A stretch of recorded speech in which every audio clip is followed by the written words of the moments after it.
ఒకప్పటి ప్రముఖ నటి దేవయాని వారసురాలు సినీ రంగ ప్రవేశం చేస్తున్నారు. ఆమె చిన్న కుమార్తె ప్రియాంక రాజ్ కుమారన్ నటిగా తన ప్రయాణాన్ని ప్రారంభించబోతున్నారు.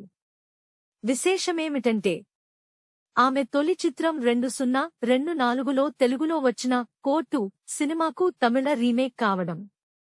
పోక్సో చట్టంపై అవగాహన కల్పించే సామాజిక సందేశంతో ఈ చిత్రం రూపొందుతోంది.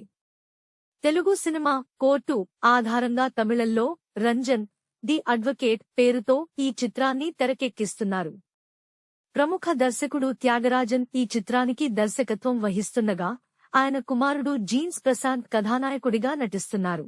తెలుగు మాతృకలో శ్రీదేవి పోషించిన కథానాయక పాత్రను ప్రియాంక పోషించనుంది. ఈ సినిమా ప్రారంభోత్సవం సోమవారం చెన్నైలో ఘనంగా జరిగింది. ఈ చిత్రంతోనే నిర్మాత ఎస్. కదిరేసన్ కుమారుడు హరి కూడా నటుడిగా పరిచయం అవుతుండటం గమనార్హం. తెలుగులో హర్ష్ రోషన్ పోషించిన పాత్రను హరి చేయనున్నారు.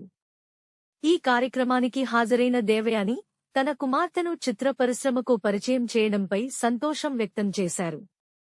తన కూతురు తప్పకుండా రాణిస్తుందన్న నమ్మకాన్ని ఆమె వెలిబుచ్చారు. ఈ వేడుకకు నటుడు విశాల్, దర్శకుడు వెట్రిమారన్ వంటి ప్రముఖులు హాజరయ్యారు.